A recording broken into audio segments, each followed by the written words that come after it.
Hi class, it's me, your math teacher Jello. For today's video, I will show you how to compute wages.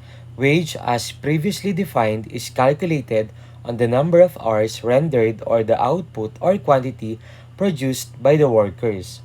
Ang ibig sabihin, ang sahod ay maaring batay sa oras ng trabaho o sa dami ng natapos na gawain. Some of the methods of computing wages of worker are the piece rate and hourly rate. So class, i-differentiate natin yung dalawa. Kapag sinabi nating piece rate, ito ay yung dami ng produktong nagawa. Okay? And yung hourly rate naman, ibig sabihin ang sahod ay nakabase sa bilang ng oras na trabaho. Piece rate, a worker employed on a piecework basis is paid in proportion to the quantity of work he or she finishes. Kung ang manggagawa ay binabayaran ayon sa dami ng produktong nagawa niya, ito ay tinatawag nating piece rate. Government, factory, and cottage industry workers are usually paid by the number of pieces of item they finish. This form of payment is referred to as piece rate. Under piece rate, we have two types of piece rate. The first one is the straight piece rate, and then the second one is the graduated piece rate. Okay, so dito muna tayo. For straight piece rate, the workers are paid the same fixed rate for all the number of items finished. Which means, nakadepende sa dami ng output yung sahod. Kaya naman, mas maraming produktong nagawa, mas mataas ang kita.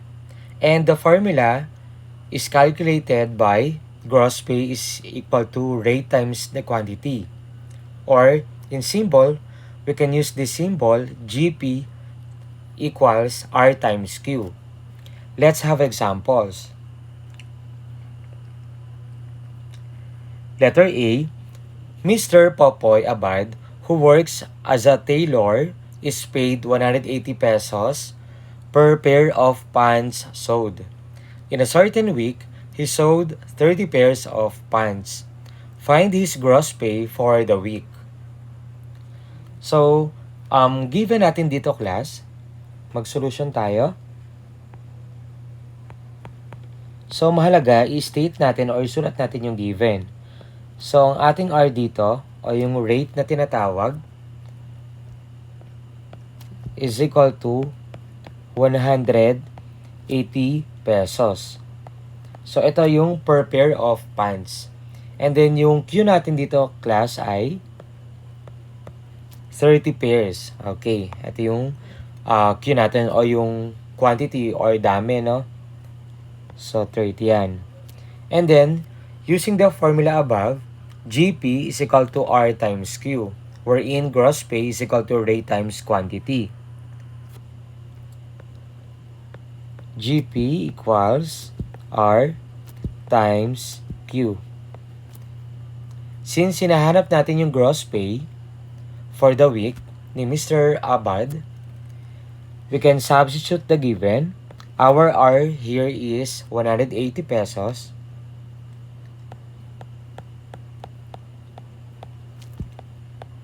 Times the quantity which is 30.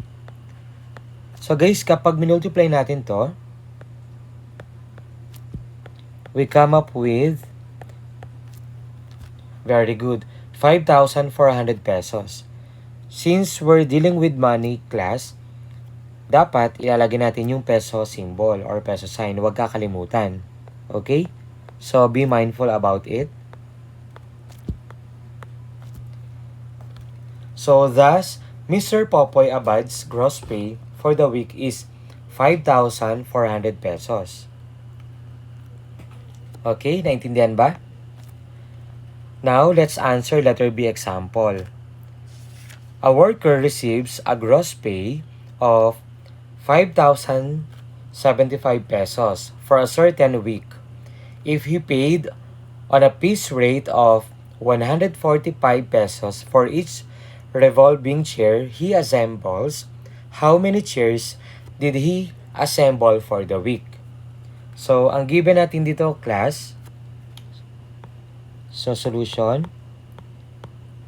So, first, ang given natin, ang ating rate o yung R is equal to 145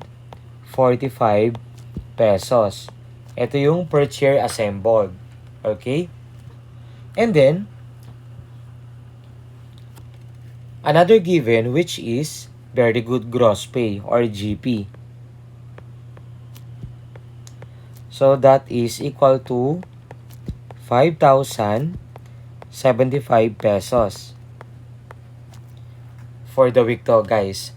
And then, ang missing dito, class, hinahanap natin, sabi dyan, how many chairs did he assemble for the week?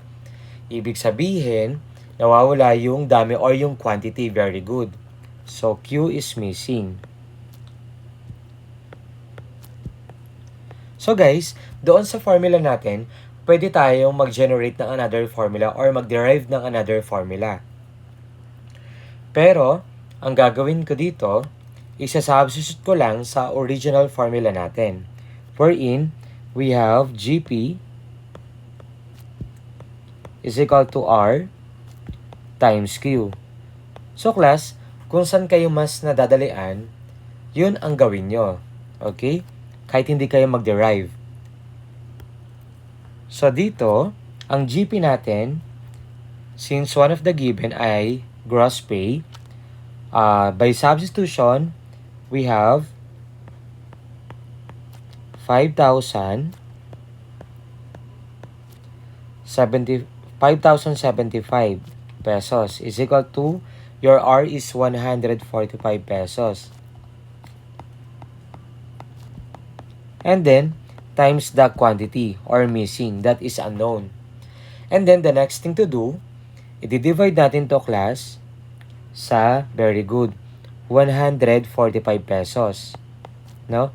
By the division property of equality, divide all terms by 145 pesos.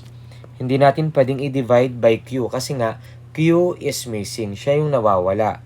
Okay? And then, pwede natin mag-cancel. Yan. So, we left by ito, 5,075 divided by 145.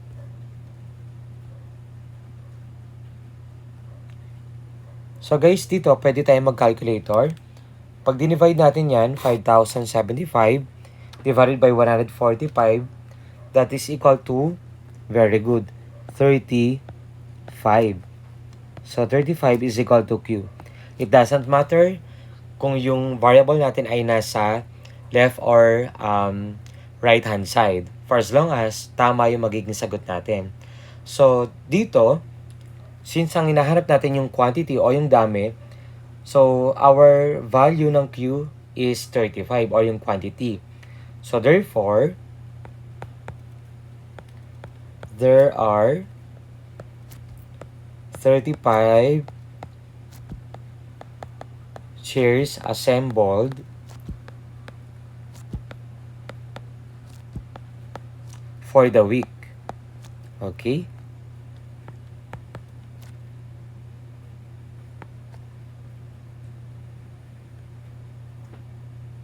Okay.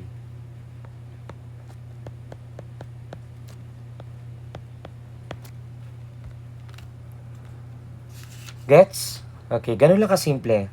So now, let's move on. So we have graduated piece rate. The workers are paid increasing rate as the quantity produced. For example, an exporter of abaca bag pays a worker based on production intervals, such as R sub 1 per bag for the first bags, which is Q sub 1 finished, R sub 2 per bag for the next Q sub 2 bags, R sub 3 for the following Q sub 3 bags, and R sub n in excess of Q sub n bags. So guys, huwag kayo marilito. Representation lang naman yung mga yan. Ibig sabihin, ang graduated piece rate ay isang sistema ng pagbabayad kung saan tumataas ang bayad sa bawat piraso ng produktong habang dumadami ang nagagawang output. Ibig sabihin, mas maraming produkto ang nagagawa ng worker, mas mataas ang bayad kada piraso. Okay? And then, the formula is given by or calculated by GP, okay, of course, gross pay is equal to R sub 1 times Q sub 1. So guys, kung mapapansin natin, ito ay magkadikit, right? Ibig sabihin, tayo dyan ay magmumultiply. Okay? So the formula is given by GP is equal to R sub 1 times Q sub 1 added by R sub 2 times Q sub 2 added by R sub 3 times Q sub 3 up to R sub n or times Q sub n. Ibig sabihin nito guys, yung pinakalas, yan yung excess natin, yung sobra. Kung lalagpas tayo ng R sub 3 and Q sub 3. Where R sub 1, R sub 2, R sub 3 up to R sub n represents the rates of the graduated intervals. So, yun yung rate natin. And then for the Q sub 1, Q sub 2, Q sub 3, up to Q sub n, those are the corresponding quantities produced by interval, respectively. Okay, so, para mas maintindihan natin to class, mag-example tayo dito. A worker is paid weekly for each radio he assembles at the rate of from 1 to 25, meron tayong 60 pesos. And then from 26 to 50 from 26 to 50, meron tayong 65 pesos. So guys, yung unang column dito ay mga quantity. And then from 51 and over, so mag-exceed pa, excess, meron tayong 70 pesos. Now, the question is, if the worker assembled 63 radios last week, calculate the worker's gross pay. Okay, so ang given natin, so guys, para hindi tayo malito, isulat natin yung given. Ang given natin dito ay R sub 1. Okay, ano yung magiging R sub 1 natin? Yung rate natin dito. So, we have 60 pesos, right? Okay, very good. That is stated doon sa given natin. So, huwag kayo marilito. And then, syempre, kung may R sub 1, may Q sub 1. Yung Q sub 1 naman natin dito, class, ay first 25, right? Okay. So, Q sub 1 equals, ito naman yung first 25 natin. Okay. Which is, dito natin makukuha yon. Okay, so first 25. And then, proceed tayo. So we have R sub 2. So yung R sub 2 natin, which is 65 pesos.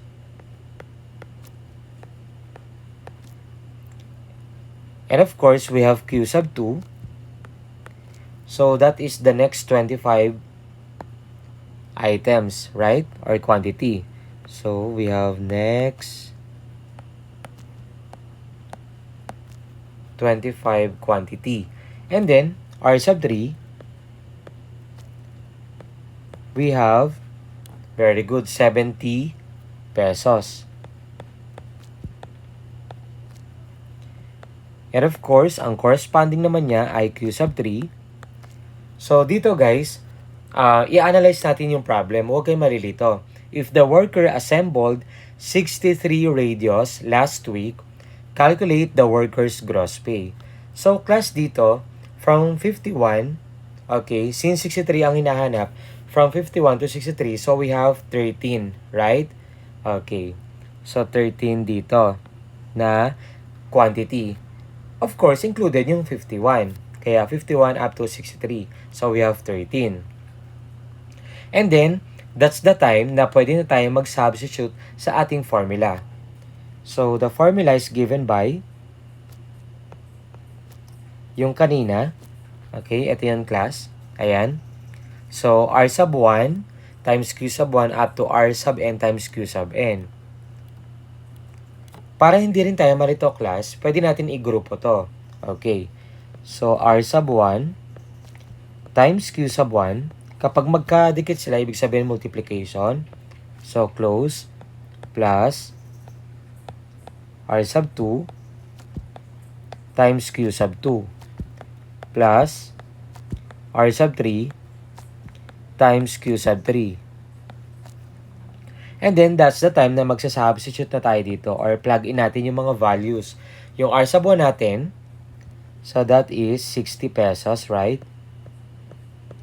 So, 60 pesos times, yung Q sub 1 is 25 plus yung R sub 2 natin, which is 65 pesos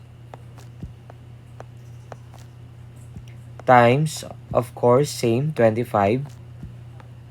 And then added by, the value for R sub 3 is 70 pesos times 13. So guys, isa-isahin natin yan. So 60 times 25, that is equal to, very good, 1,500 plus 65 times 25, that is actually equal to 1,625. And then last, we have 70 times 13. So we will come up with 910. Nasusundan ba ako, guys? Okay. And then, we need to get the summation, yung mga yan, para ma-solve natin yung ating gross pay. Okay? So, 1,500 plus 1,625 plus 910, that is equal to 4,035 pesos. Okay, let me check. Using my calculator, 1,500 plus 1,625 plus 910. Okay, 4,035 pesos. Ibig sabihin, yung gross pay ng worker ay 4,035 pesos. So, ganun lang kasimple. Diba ang dali lang? Okay, next. So, we have hourly rate. Sa una, yung mga kinumpute natin ay piece rate. Ngayon, we have hourly rate. Hourly rate, an employee paid hourly receives definite for each work or service called hourly rate. So, ibig sabihin, ang sahod ay nakabase o nakabatay sa bilang ng oras ng trabaho. Okay, so mag-example tayo dito, class. Letter A, Mr. Perez is paid 120 pesos per hour. His regular days of work are 8 hours a day, from Monday up to Friday. If last week he worked for a total of 38 hours only, calculate his gross pay for the week. So, ang given natin dito ay, state lang natin yung given, class. So, yung rate natin dito ay 120 pesos. Of course, sabi dito, as we analyze the problem, his regular days of work are 8 hours a day. So, ibig sabihin, yung regular hour work niya ay, dito, naka-state naman, ay 38 hours. So, ibig sabihin, regular hour work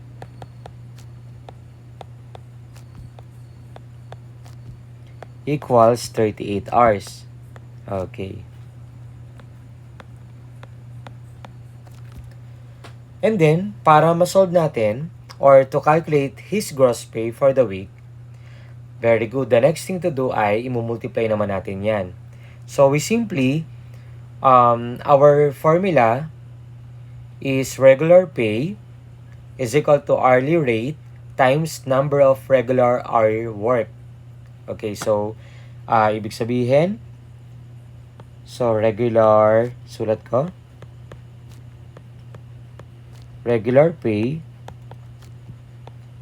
equals 120 pesos times 38 hours. And then, ang magiging sagot natin dito, ang gross pay niya ay 4,560 pesos. Okay, we can easily multiply 120 times 38 hours. So, 4,560 pesos. Ito yung gross pay for the week ni Mr. Perez. Okay? So, ganun lang kasimple. Now, let's answer letter B example. Ms. Ramirez worked the following hours in a fast food chain in a given week. From Monday, May 8 siya, Tuesday 7, Wednesday 8 hours, Thursday 7 hours, Friday 6 hours. If she gets 85.65 pesos per hour, calculate her gross pay for the week. So, ang gross pay natin dito, by the way, ang given muna pala natin. So, sulat natin yan. Ang rate niya ay 85.65. Okay. And then, number of hours work ay 36. Tama? Number of hours work, that is equal to 36. Sir, bakit po naging 36? Kung ipag-add natin, 8 plus 7, 15, plus 8, right? Plus 7 plus 6, that is equal to 36. Tama? Okay. So, ganun lang kasimple. And then, sabi dyan, if she gets 85.65 pesos per hour, calculate her gross pay for the week. So, yung gross pay natin dito, guys,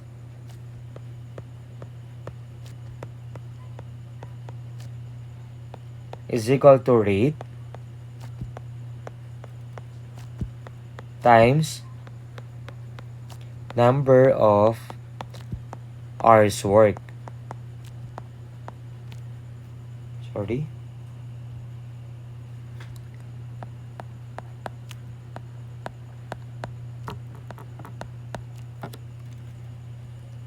So, by substitution, so we have 85.65 pesos times 36. So, using our scientific calculator, so we come up with, very good, 3,083.40. Okay. So, thus, Ms. Ramirez gross pay for the week was 3,083.40 pesos. So, ganun lang kasimple. Okay? So, now, we still have another example. I think this will be the last. If Mr. MTG worked 32 hours last week and earned 5,808.25, calculate his hourly rate. Okay. So guys, dito, missing naman yung hourly rate natin. So paano ba natin isosolve to? Madali lang yan.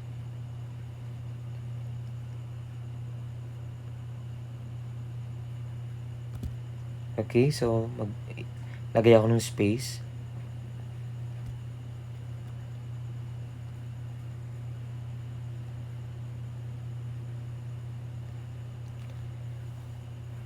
Okay, so dito, guys, so using the formula above, okay, so we have gross pay, ayan, sulat natin,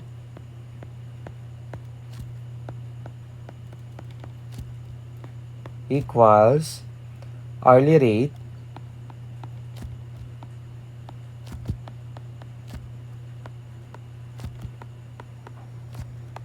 times number of hours worked.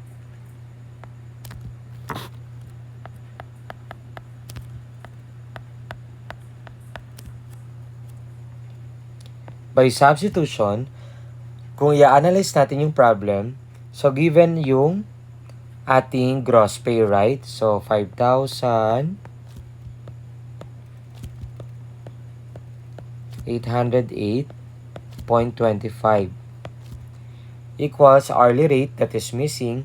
So, pwede natin i-copy yan.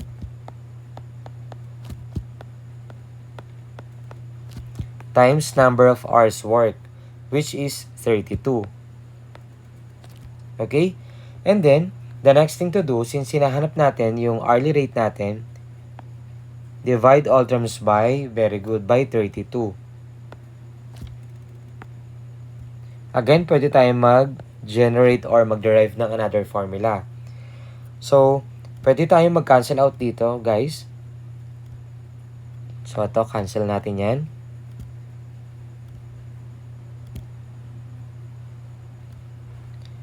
And then, so we left by, very good, we left by hourly rate. Tama?